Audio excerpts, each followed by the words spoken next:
Assalamualaikum warahmatullahi wabarakatuh. Dalam melindungi inovasi ataupun hasil-hasil penelitian yang kita lakukan, ada beberapa cara yang kita bisa lakukan. Di antaranya adalah yang pertama, kita bisa melakukan yang namanya pendaftaran hak kekayaan intelektual atau KI, kekayaan intelektual, ya, atau yang dikenal dengan hak paten misalnya. Bisa kita mendaftarkan inti kita sehingga ketika ada orang yang kemudian membuat yang sama atau mengklaim sebagai ciptaan dia ataupun inovasi dia, kita bisa mengklaim, mengajukan klaimnya, ya. Namanya adalah hak paten, ya. Kita bisa mendaftarkannya, tapi kendalanya adalah pengurusan hak paten ini sangat-sangat sulit, ya, dan biayanya cukup mahal sehingga banyak yang kemudian tidak mengurusnya.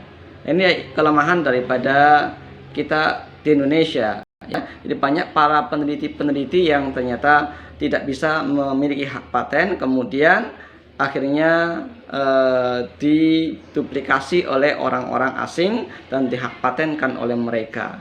Ini memang sebuah kerugian bagi kita sebenarnya.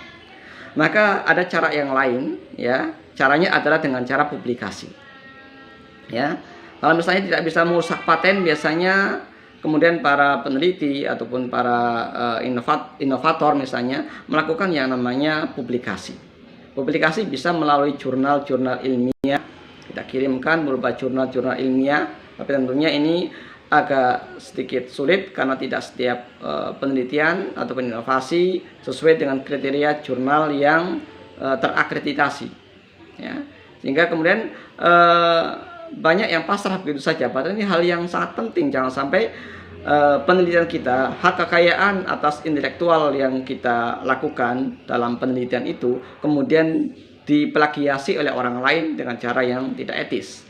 Maka cara yang paling mudah, ya, kita menulis di blog ataupun di internet, bisa di blog pribadi ataupun menulis di kolom-kolom tertentu yang disediakan oleh beberapa website, ya, ataupun yang lainnya. Yang penting kita publikasi.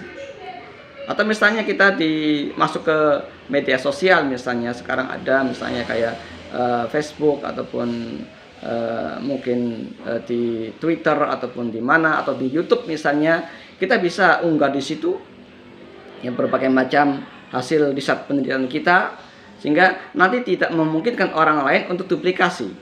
Tapi kerugian ketika kita publikasi adalah setiap apa yang dipublikasikan adalah milik bersama, ya, milik semuanya.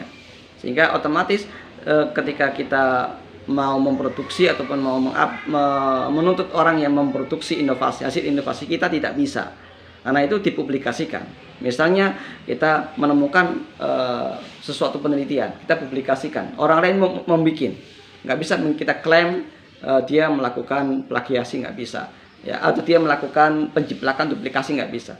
Tapi kalau dia mengutip ucapan kita ataupun tayangan kita tanpa menyebutkan sumber dari kita, maka ini kita bisa menuntut dengan perlindungan hak cipta. Jadi dibedakan, kalau publikasi terkait dengan hak cipta, tapi kalau perlindungan terhadap inovasi, hasil riset penelitian, ini terkait dengan hak paten, ya. Nah, ini hal yang berbeda tentunya. Publikasi ini hanya melindungi klaim orang lain atas hasil penelitian kita, tapi tidak melindungi dari diproduksi oleh orang lain. Sementara kalau hak paten melindungi dari semuanya, dari pengakuan klaim oleh orang lain maupun diproduksi oleh orang lain tanpa seizin kita. Ini memang ada plus minusnya. Hanya saja kalau kita hak paten kita urus, hak kekayaan intelektual kita urus, memang biayanya cukup mahal dan jangka waktunya memang cukup sangat panjang, sangat lama, ya. Siswa kita saja, ada beberapa siswa kita yang mengajukan hak paten, ya, sudah beberapa tahun yang silam, itu sampai sekarang belum turun hak patennya. Itu karena kan banyak sekali prosedur-prosedur yang memang harus dilalui dan biaya-biaya yang harus ditanggung, sehingga memang agak lama prosedurnya. Bukan cuma agak lama, cukup lama. Sehingga banyak yang mengambil jalan pintas melalui publikasi, ya, publikasi ilmiah.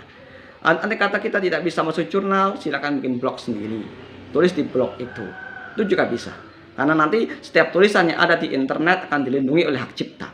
Ya, tidak bisa asal mengutip tanpa menyebutkan sumbernya. Kalau mengutip tanpa menyebutkan sumbernya, ini bisa dituntut. Ya, nanti bisa ada tuntutan atas kekayaan intelektual dan bisa nanti dibuktikan dengan siapa, tertanggal berapa diunggahnya. Ya, kalau ternyata diunggahnya lebih dulu yang kita unggah misalnya, maka kita bisa mengklaim, menuntut yang menduplikasi kita.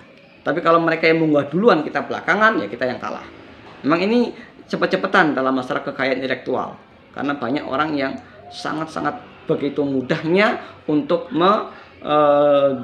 memplagiasi sebelum dipublikasi, sehingga seakan karyanya dia, padahal itu hanyalah plagiasi, pencurian kekayaan intelektual dari milik orang lain, penelitian orang lain.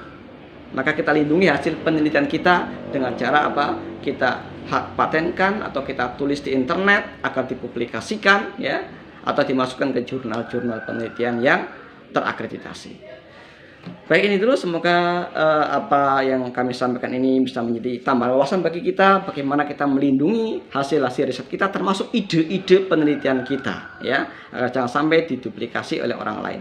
Kalau ide jangan sampai kita bocorkan kepada orang lain sebelum kita bikin penelitian, karena nanti akan merugikan kita sendiri. Kita yang punya ide, sementara orang lain yang memanen ide dari kita itu. Maka sangat dijaga agar ide tidak sampai kemudian dipublikasikan ataupun diambil, dicuri oleh orang lain yang tidak kita kehendaki.